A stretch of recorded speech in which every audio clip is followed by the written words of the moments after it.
Welcome back, everyone. In this subsection of the global section dedicated to loops, we will now see a couple tools that Java provides us to manipulate, manage, and direct our loop flows. So the first such statement will be break, and to demonstrate the capabilities of a break statement and a potential need for it, we will create a new new package called section 4_4. Let's do so because we want to create a program where we will see the break statement in action. And within section 4_4, let's create a class called break intro. All right. Now, similar to our previous task, when we looked into the do while task, we'll create a similar method. And as we have seen encapsulation and generalization before, we will create our simple method inside our main method. We'll create the logic inside our main method to start with. So you're given a task. Create a program that accepts user input until he or she enters n. Very similar. Or let's do this. Not until, as long as she or he enters yes. Very similar to the previous task. That's why I'm not going to go into details. The program accepts only int values if the user enters, if the user does not enter an int, the program terminates with the following message.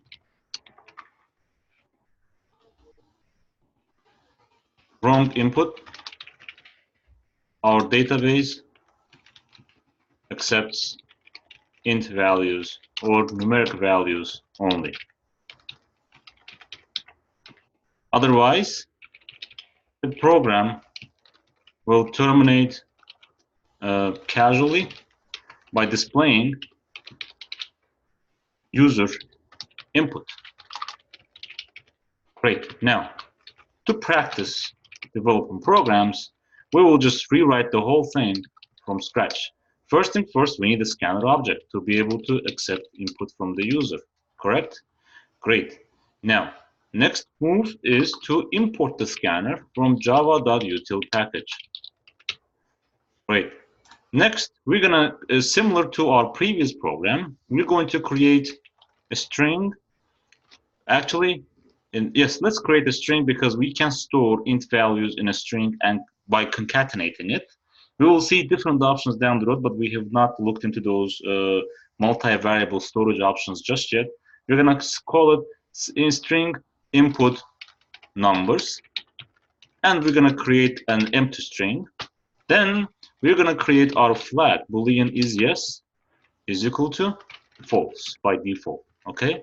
Now, since we know we're gonna run our scanner at least once, we create our do while body, and since we know we're gonna check for yes button being clicked, we just immediately put our condition. Usually, I recommend putting condition as false or and then typing in comment. I need to confirm my, or actually I need to review my condition. So do this because this is safe. It is better to have a loop that doesn't work because you can catch something that doesn't work instead of having a loop that works in an infinite loop. So keep it this way. By default, create it as false. Leave your comment here, then come back and attend to your comment. Now, what we do is we actually ask the user, first of all, to enter a number. Please input a numeric value.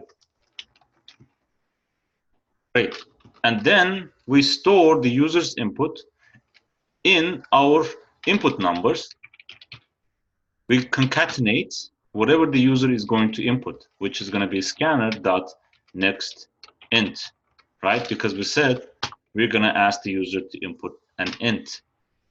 Great. Of course, we're going to also concatenate it. Let's, in this case, concatenate only space so that user inputs are stored next to each other. After this is stored in our input numbers, we're going to ask the user, provide the user with an option. Would you like to continue? Question mark, press yes. Press Y. Okay. Right? Great. And we're going to check. We're going to now update our flags value. We're going to say is yes is equal to does the user input next dot char at, right, dot char at 0, is it equal to Y? If it is, then great, is yes is going to be true. In all the other cases, is yes is going to be false, and now I can update my condition statements. And when the user inputs anything but Y, our program will terminate with printing out the following. These are the numbers input by you and stored in our DB. Concatenate by our input numbers. DB is short for database, correct? Great, let's run a test of our program. First run, let's see what happens. Please input a numerical value, 85. Would you like to continue? Yes. Please input a numerical value, negative 32. Would you like to continue? Yes. Please input a numerical value, 0. Would you like to continue? I just said X, for example. That's it. These are the numbers input by you and stored in our database, 85, 32, and 0. What about the cases where I input not a number, but some other character? Let's rerun our program. Please input a numeric value. I'm just going to enter Q. We get an error. Our program does not have considerations where instead of number, user can input anything else. To create such a consideration, we can simply input here a break statement. Let's see what we need to do. We're going to ask the user to input a numeric value. And before we take that, scan that numeric value, scan that integer into our, via our scanner object, and then assign it, actually concatenate it in our input numbers, which we can't do because int cannot accept any other type of value, then we need to create some kind of a condition here to check whether the input is a correct value or not. And we know that scanner class has next method, right? Scanner.hasNext int.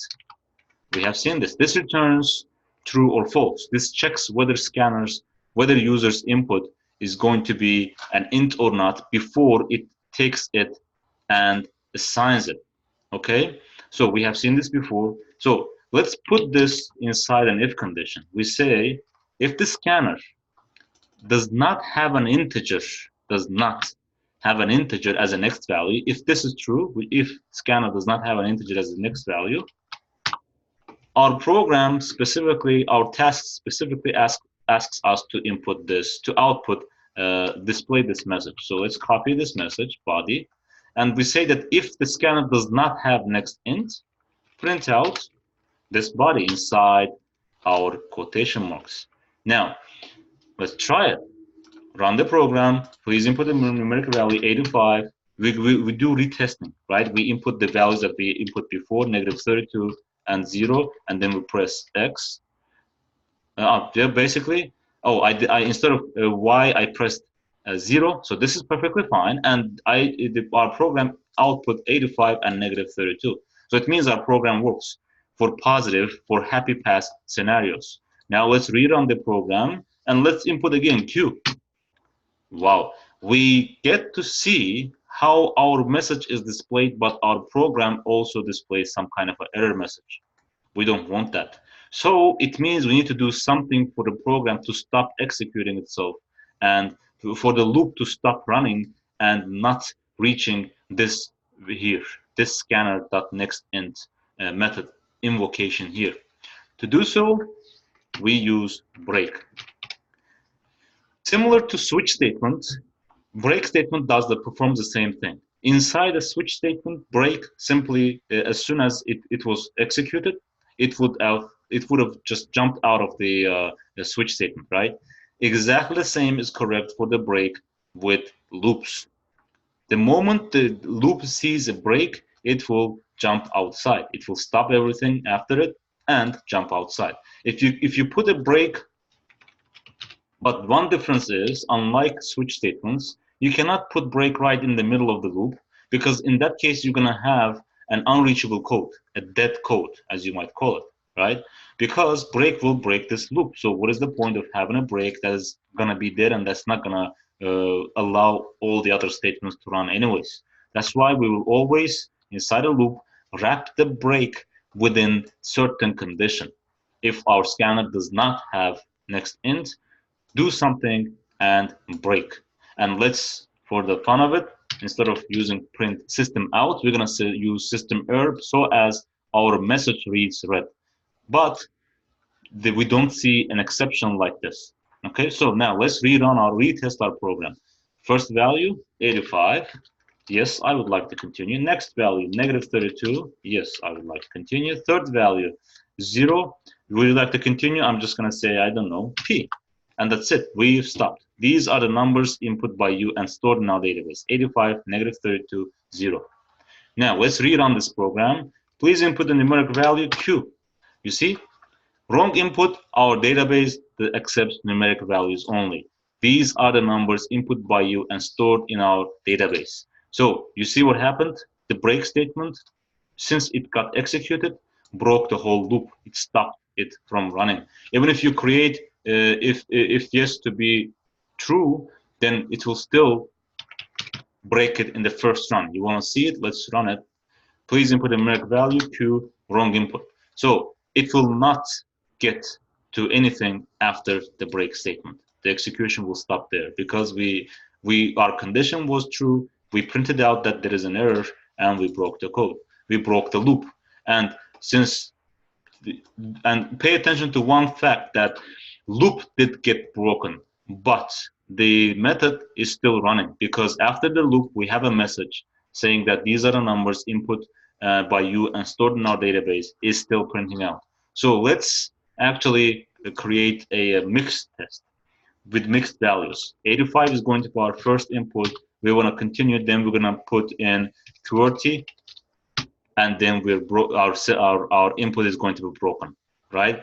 But the numbers are still going to be stored inside our database. The only number that we were able to capture was 85, and then we are going to get an error message like this, saying that, hey, you input the wrong input, and our database accepts only numeric values. So this is what break does. In the next video, we will create nested loops to see how break behaves inside nested loops.